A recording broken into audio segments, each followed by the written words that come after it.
Olá, sou o Heitor. Eu e meu grupo discutiremos sobre a comunidade surda, a Universidade de Gallaudet, a única de ciências humanas para surdos e com programas voltados para surdos. As reivindicações dos estudantes que levou à ocupação da universidade em 1988, por causa que nunca houve um reitor não ouvinte e como isso se relaciona com a disciplina de território e sociedade.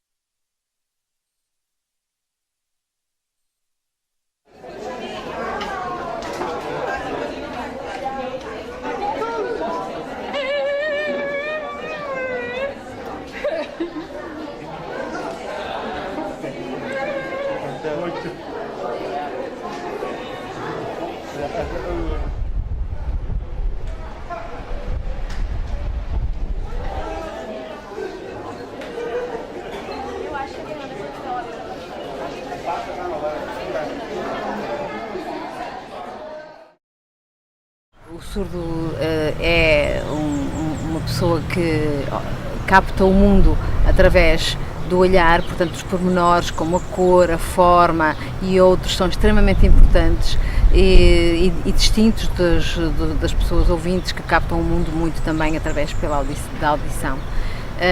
No caso da surdez, os marcadores culturais, aquele que é talvez o mais consensual é a língua, são as línguas de sinais, porque são emergentes de uma cultura surda e são marcadores culturais surdos, mas há outros, a poesia surda, o teatro surdo, as expressões artísticas em geral surdas, a luta também pelos seus direitos é também considerado como um marcador cultural e tantos outros.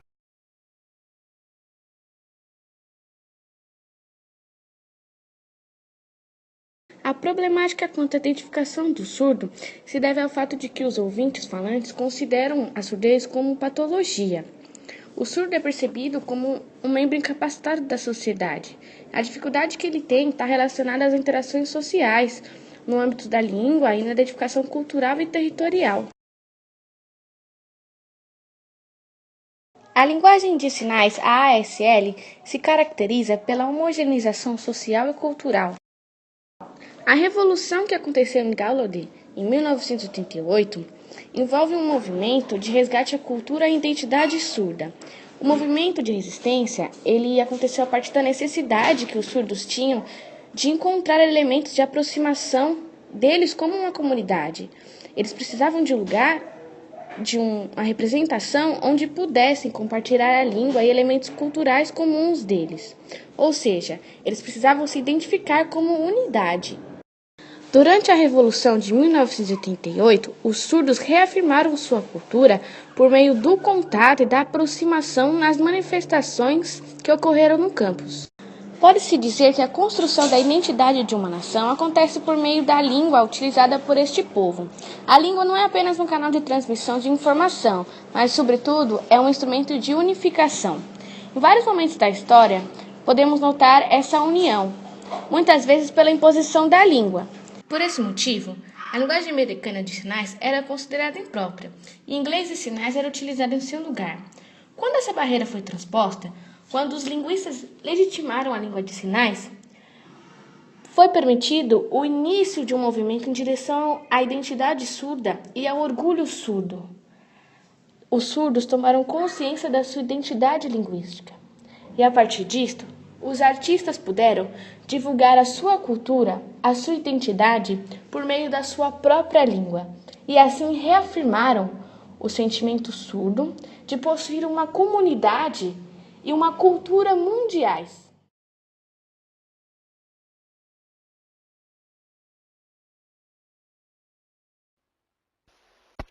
A Instituição Columbia foi criada em 1857, com o intuito de educar pessoas surdas, mudas e cegas, segundo estabelecido pelo Congresso dos Estados Unidos. As terras do futuro campus foi cedido por um ex-diretor-geral dos Correios do país. O primeiro presidente da instituição foi Edward Gallaudet, filho do pioneiro em educação de pessoas, Thomas Gallaudet. Só a partir de 1864, a escola foi autorizada pelo Congresso a conferir diplomas acadêmicos, após projeto de lei sancionado por Abraham Lincoln. A primeira turma de formandos teve 13 alunos, cujos diplomas foram assinados pelo presidente dos Estados Unidos e permanece assim desde então. Em 1894, a escola foi nomeada de Gallaudet College, em homenagem a Thomas Gallaudet.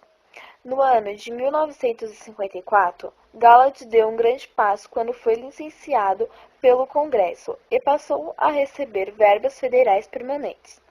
Em 1886, foi decretada a Lei Americana de Educação para Surdos, assinada pelo presidente da época, reafirmando o compromisso norte-americano em dar toda a assistência para a educação de pessoas surdas, além de promover Gallaudet College como Universidade Gallaudet.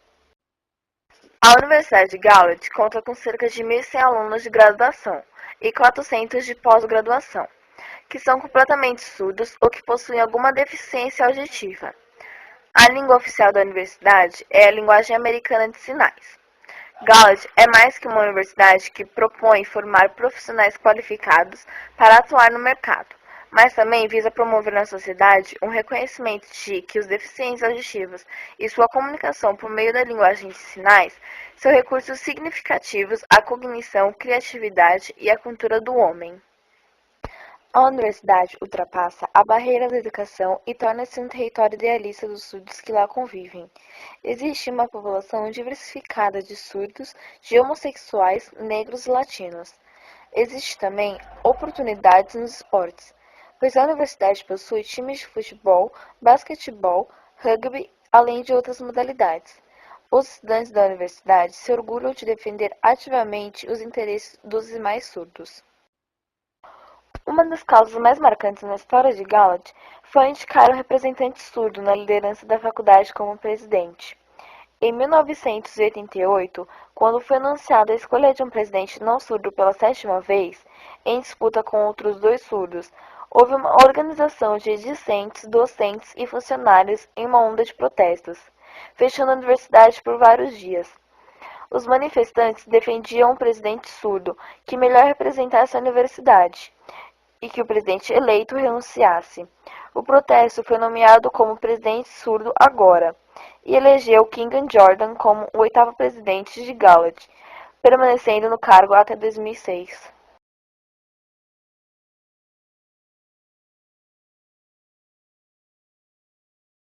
Vivenciou-se em Gallaudet um movimento de resgate à cultura e identidade surda. O movimento de resistência se originou a partir da ação de alguns indivíduos surdos que souberam identificar a ausência de elementos que pudessem aproximá-los. Havia um anseio por unificação e identificação como comunidade para que pudessem compartilhar da mesma língua e dos mesmos elementos culturais. Essa reivindicação de uma parte da comunidade surda se apresentou de forma efetiva na contestação política-jurídica envolvendo a administração da universidade.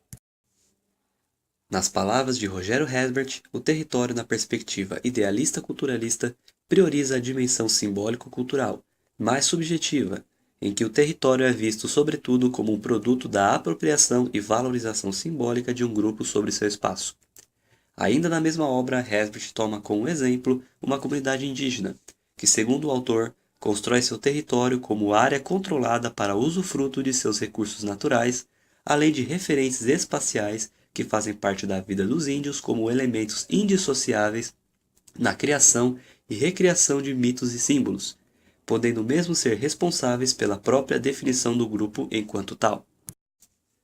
Hesbert usa como exemplo uma comunidade indígena, onde os sujeitos nascem, crescem e se desenvolvem dentro de uma cultura pré-estabelecida por seus antepassados. Já a surdez, por ser uma condição congênita, não tem um território específico, um estado ou uma nação, onde seus membros se sintam identificados, integrados totalmente e fortes o suficiente para se autogovernar e territorializar no espaço. Além disso, o fato de os não-surdos enxergarem os surdos como incapazes ou limitados vem desde a infância, o que acaba muitas vezes fazendo com que o surdo perca sua identidade, negue sua cultura e se aceite na condição de deficiente por toda a sua vida.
O processo de reterritorialização da universidade se deu no âmbito da identificação territorial e cultural dos surdos com o espaço.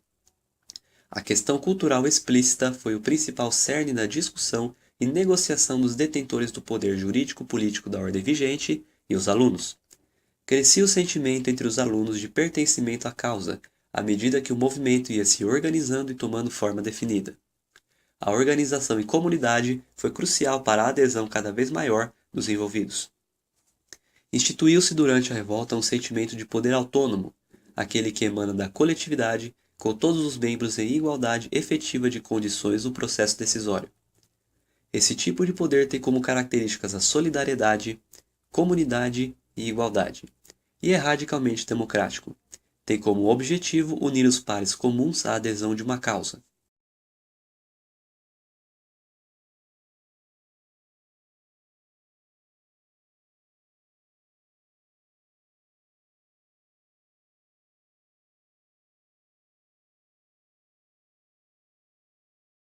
O movimento de caráter comunitário atrai os surdos de outras partes do país e do mundo. A repercussão dos acontecimentos na mídia parece ter rompido as barreiras nacionais e estatais e ter tomado um caráter global. A identificação pelas causas da revolta, mesmo em distantes partes do mundo, por pessoas nem sequer envolvidas com a universidade, mostrou o caráter simbólico-cultural do movimento.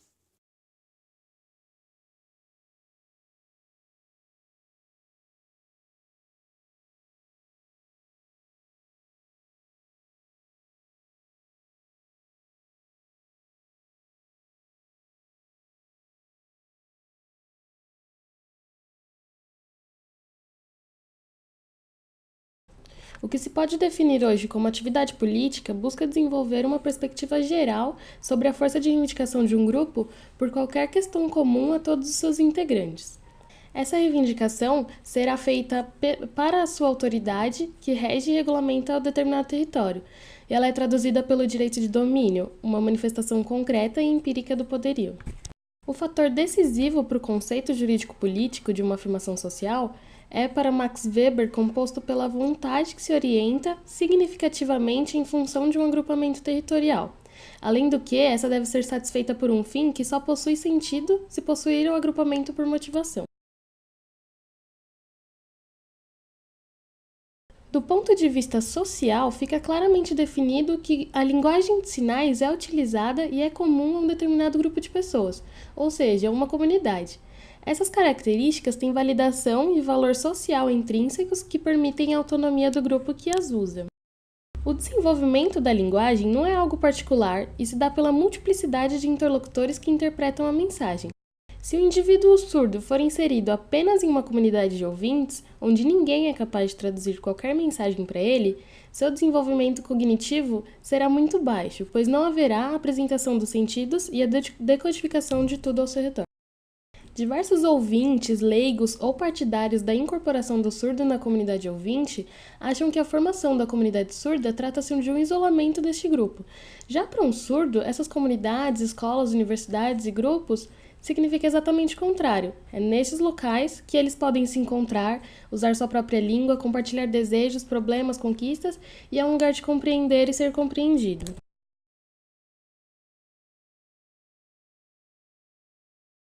Na década de 60, o linguista William Stokoe chegou no Gallaudet College.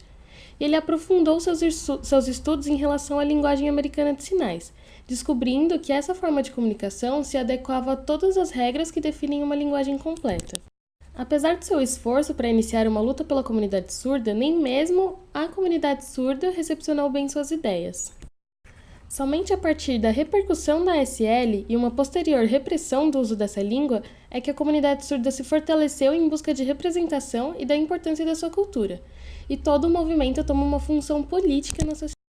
A comunidade surda buscava então seu direito de domínio sobre as políticas que importavam tão somente a eles. A campanha Reitor Surdo Já mostra que a reivindicação se dava pelos alunos da universidade às suas autoridades naquele território, a Universidade de Gallaudet.